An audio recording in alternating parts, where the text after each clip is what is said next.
This is lasagna bolognese, except there is no cheese in this, no dairy, no cream whatsoever, and there is no meat. So all in all, I know there's going to be some comments to say, that's not bolognese. But it's actually inspired by my buddy Steve over at Not Another Cooking Show, who made a multi-layer lasagna that was inspired by a multi-layer lasagna at a restaurant called Sodi in New York City. So I wanted to make a plant-based version of it, so let's give it a go. Okay, first off, we need to make our lasagna noodles. So we're going to start off with 3 3/4 cup of flour, almost 4 cups. And then I'm going to make a little volcano out of this. If you've ever seen anybody make pasta, this is how you make it. It's really simple. So we're going to be making our pasta without any eggs. So we have a few replacements here to make this 100% plant-based. Once we have our little volcano, we're going to add in a little bit of salt, nutritional yeast. I'm going to add in just a pinch of lactic acid. Now, you can use any acid for this. You could use like lactic acid, citric acid, or you could even use some white vinegar. That'll do it. Lactic acid is going to be my choice throughout this entire recipe because a lot of the stuff that's used in lasagna is kind of heavy in lactic acid. The cheese, the meat, it's all kind of lactic acid based. Now, you can order this online. I have it over on my website in my recommendations. And now add a little bit of olive oil and then kind of mix that up, and you can kind of see how that's a little eggy, right?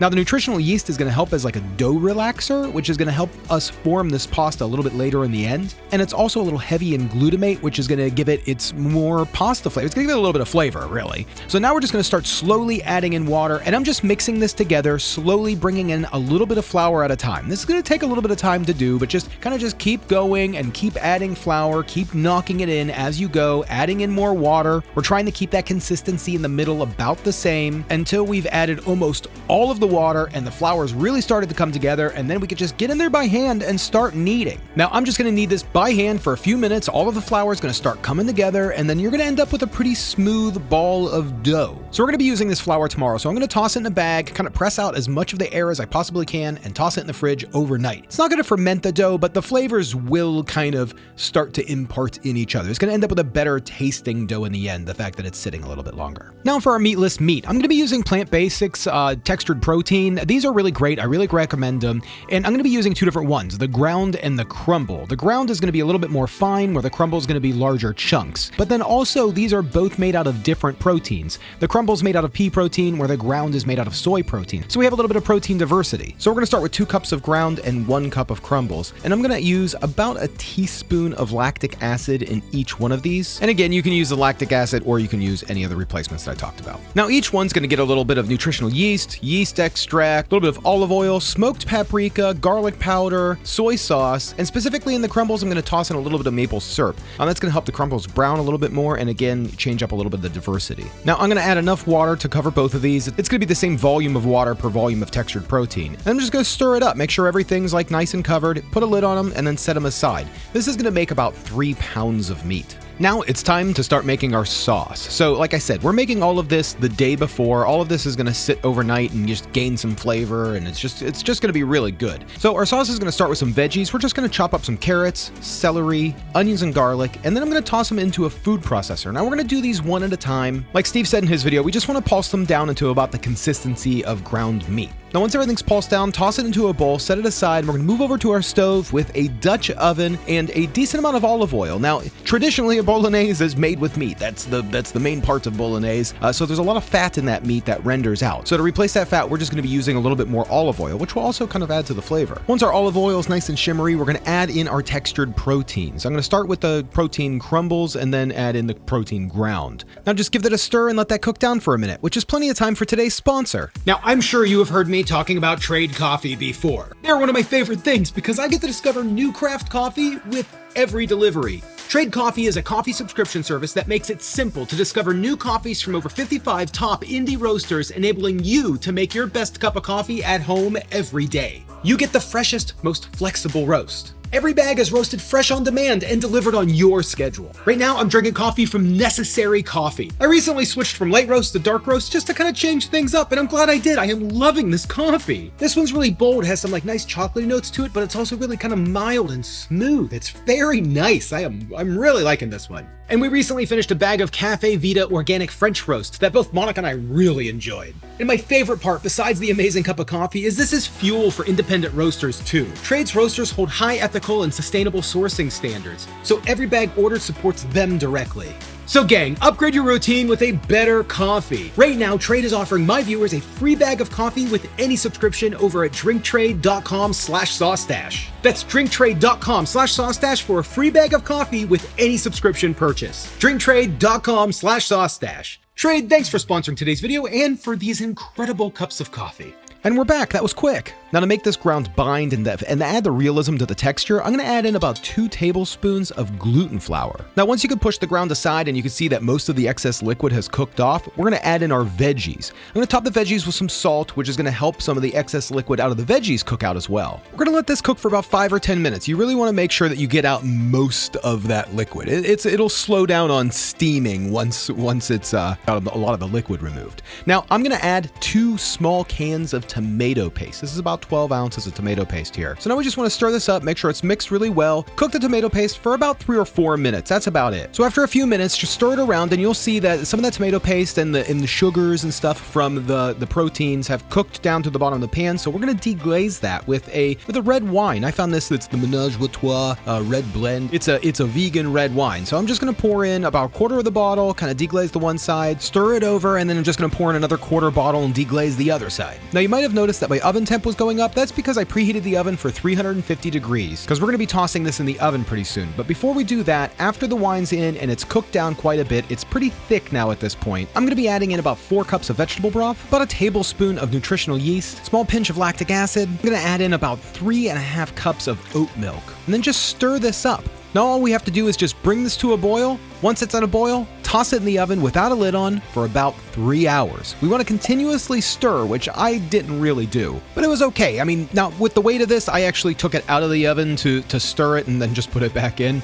But you can see some of the wine kind of caramelized on the top. Once I stirred it up, it looks pretty good, and we're just going to toss it back in and keep it cooking. Now, after the 3 hours, you could see this is cooked down quite a bit. It's reduced by, I would say, about half at this point. So now I'm just going to transfer this over to like a large storage dish, toss the lid on, let it cool down for just a little bit, throw it in the fridge, and let it sit overnight. So the last thing that we're going to be making today is some fresh cheese. So you saw in Steve's video and in a lot of lasagna videos, they grate some like fresh mozzarella over the top, and I kind of want to recreate that flavor, that like nice, cool, refreshing kind of like cheesy flavor. So we're going to do that with some tofu. I'm just going to grate a firm block of tofu, toss it into a container with a little bit of lactic acid and some more oat milk. We're just going to fill it up just enough to cover everything. Give it just a really gentle stir. That's going to break up a lot of this, so we are going to break up some of the grating, but that's okay.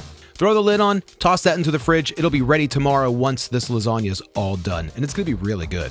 Okay, it's the next day. I pulled the dough ball out about an hour ago, and it's still kind of cold, but I'm gonna get working on it. Now at this point, this is where everything kind of starts to go downhill, and it's all my fault, but that's okay. It ends up working out. So first thing I'm gonna do is just flour the work surface and the dough ball a little bit. It's a little sticky, and then divide it into 4 equal pieces. I'm gonna toss 3 of those pieces back into the bag and just close that up and set those to the side for now. Now, if you wanna have some fun, you can roll these by hand, or you can use a pasta machine. That's probably the best way if you know what you're doing. Now, where I messed up was I flattened these out and started rolling them out, and for some reason I thought in my head, without paying attention to Steve's recipe, that since this was like a super multi-layered lasagna, that I needed to go to the thinnest setting possible, which I started thick, rolled all the way down to thin, and ended up just with a incredibly way too thin of a pasta sheet. But that's what I went with for all of them. Now I have a super oversalted pot of water boiling on the stove, which made the humidity in the room a little bit higher, which also made rolling this pasta harder. Now I cut the sheets to about the general size that I needed and tossed them in the water for about 30 to 45 seconds each one. Once they were done, I fished them out, fought like heck, and then threw them on I have like just a little wire rack. I let them dry on that and then tossed them onto some parchment paper to kind of finish up. Now I only got through about half of that bowl of dough. That seemed like that was going to be enough lasagna sheets for the size of bread pan that I have to make this lasagna, so I just finished there. Now at this point, I cleaned up my mess, I'm letting the pasta dry, and now let's make our bechamel. Now, I've been trying the Kite Hill vegan butter, and that seems to be pretty good. So we're going to start off with about 1/2 cup of butter, let that melt down, then add about 8 cloves of garlic, about 1 whole shallot sliced up, and some thyme that I just kind of like chopped up real quick. Now I just stir that up, let that melt, and I'm going to add a little bit of pepper and some salt. We're going to let the shallots cook and get softened up, and then start adding in our flour to make our roux. So we're going to start with about 1/4 cup of flour, toss it in, stir it up, and then I'm just going to slowly add a little bit of flour until this kind of gets a little thicker and it's a little drier. layer as well. I've got kind of like a mashed potato kind of consistency going on. I'm not saying that's right, that's just what I had. Now at this point, I'm gonna start adding in some oat milk. Now I have about 3 cups of oat milk. I'm gonna add just a little bit of time, mix it up, allow it to thicken, and then just continue adding until I have a thick bechamel sauce. Now once I get to the consistency that I want, I'm gonna switch over to a whisk, kick the heat up to about a medium heat, and bring this to like a simmer. I'm gonna let that simmer for about 5 minutes. That's gonna really start to thicken up, and it's gonna get it to the exact consistency that we're looking for. Now I'm just gonna transfer this over to a large bowl just to cool down and just for a few minutes, and then we're gonna start building our lasagna, finally. So we're gonna pull our bolognese out of the fridge. I mean, this looks really good. I'm really excited about it. Get everything set to the side. I'm gonna oil up a bread pan. I have a 9x11 bread pan, and I'm just gonna start with the bechamel on the bottom. Now I'm gonna bring over the noodles, cut them to size, and then start layering it up. So it's the bechamel, noodle, a little bit of bechamel, thin layer of bolognese, nutritional yeast, noodle. And we're just gonna continue layering that up until it's completely full. I mean, like really full.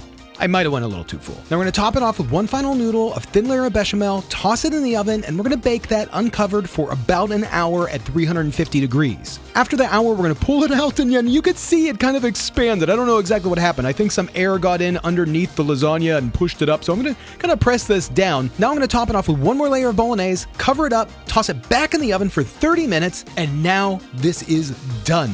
Let's pull it out, let it rest for about an hour. This looks amazing. I am so stoked for this one. I was a little nervous to cut into it, but it actually played it up pretty well. I was really surprised the way that it held together. It held really nicely. So now we're gonna top off with just a little bit of that tofu mozzarella, and really, look at this. So now let's see what Monica has to say. Cheers.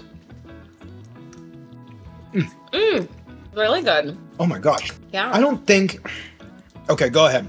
What's your thoughts? I mean, it's got a delicious flavor. I love the little meaty chunks in here. The noodles have a nice bite. It's all kind of a little bit soft, which is good. It kind of like melts together in your mouth. Yeah, it's a nice lasagna. Yeah. You're trying to get like the stuff up top. Oh, that's great. Yeah. I love that. Yeah, it all just goes together really well. And I love the sauce. It's got kind of like a nice home cooking taste to it. It's rich. It's really rich. I love everything of it. I mean, every piece of this is just awesome. I don't think anyone would know that this was vegan. Oh yeah, no way. People would think there was definitely meat in here. Yeah, like, I mean, you can taste like the meatiness of it. There's like the bechamel tastes like it's a bechamel. It tastes like ground beef in here for sure. And it's got a meaty flavor, like an actual this was cooked in like a meat sauce, Yeah, I mean, but it's not, obviously. This took forever to do, well, it's not even the fact that you're right, it's not, but then it's like, it's not cooked in Beyond or Impossible. It's not cooked in, like any of the regulars. It's just everything's really simple. I would have to make this again, like if my parents were coming over or like we have 2 more pieces, but there's enough, this was enough to make 2 of these, absolutely. So enough to feed 8. I think that's how I would probably do it. 2 loaf pans at the same time, because this was a ton of steps. But I think it was worth it. I mean, you saw how much I went through. 2 days. Yeah, it was a lot, but it was definitely worth it, and it's delicious. And I love this little top part. Do you like the cheese on top? Yeah. It's just tofu. I mean... Yeah, it's really good. All of these things, when you put them together with their right elements, like the lactic acid. Just works. Yeah, this just works. I am... Steve, what a great idea. I mean, the multi-layer lasagna is just out of this world good. And the vegan version is wild. I mean, this is wild.